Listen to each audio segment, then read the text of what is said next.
sebab doa-doa kita nggak terkabul itu? Video ini selalu muncul di beranda Facebook saya. Saya play tapi selalu saya skip di bagian ini.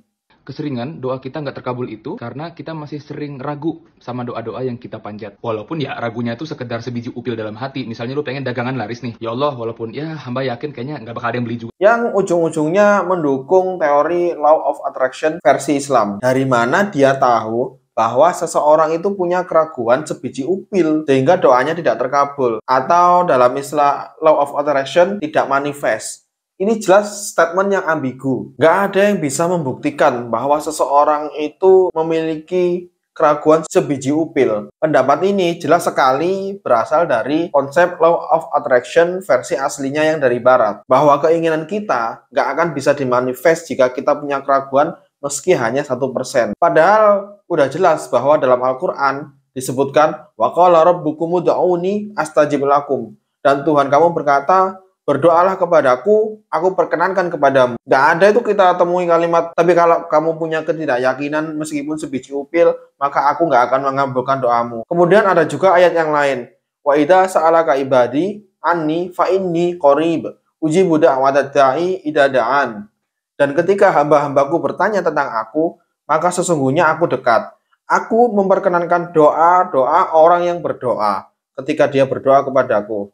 Apakah di situ terdapat kalimat kalau nggak percaya 100% doamu nggak akan terkabul? Justru kalau kita membaca Al-Quran, banyak sekali cerita-cerita tentang bagaimana Allah itu mengabulkan doa seorang hamba ketika dia sudah merasa, waduh, nggak mungkin deh bakal terwujud. Ada salah satu ayat, Masatmul ba'sa'u wad-dharra'u wa zulzilu hatta yaqula ar-rasul walladzina amanu ma'ahu mata nasrullah. Ala inna nasrullahi qarib. Ketika ditimpa bencana, Rasul dan orang-orang beriman pun mengatakan kapan ini datang pertolongan Allah? Jawabannya adalah sesungguhnya pertolongan Allah itu dekat. Bukan dijawab karena kamu punya ketidakyakinan sebesar biji sawi maka pertolongan Allah tidak jadi datang. Kan nggak seperti itu. Kita juga bisa membaca seperti di surat Maryam ketika Nabi Zakaria berdoa dalam suasana yang sangat tenang, seakan-akan berbisik dalam hati untuk meminta keturunan. Padahal dalam doanya tersebut Nabi Zakaria juga mengatakan bahwa istrinya udah tua dan mandul. Tapi beliau tetap berdoa agar beliau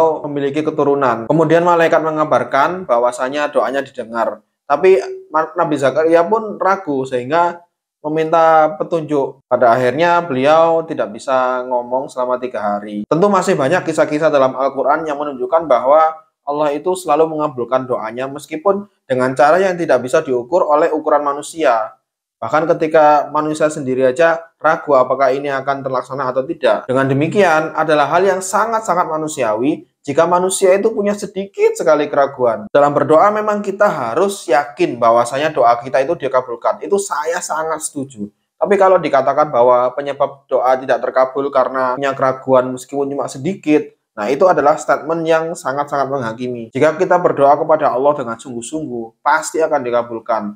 Tentu sungguh-sungguh ini disertai dengan usaha yang nyata ya. Hanya saja jalan terkabulnya doa itu bermacam-macam. Ada yang dikabulkan persis seperti yang diminta. Kemudian ada juga yang dikabulkan yang tidak seperti kita minta. Tapi kita baru tahu bahwa hal itu lebih baik daripada apa yang kita minta. Atau kita dihindarkan dari musibah. Ada juga yang dikabulkan tapi timingnya tidak sesuai dengan yang kita inginkan. Dan ada juga yang doanya tidak terkabul di dunia, tapi doa-doa itu dikumpulkan menjadi pahala di akhirat. Gak ada yang bisa menghalangi Allah jika Allah itu berkehendak mengabulkan doa seseorang sekalipun orang tersebut ada keraguan, meskipun sekecil upil. Kalau menurut kalian gimana? Apakah kalian juga setuju dengan Zahir Samosir? Tulis di komentar di bawah ya.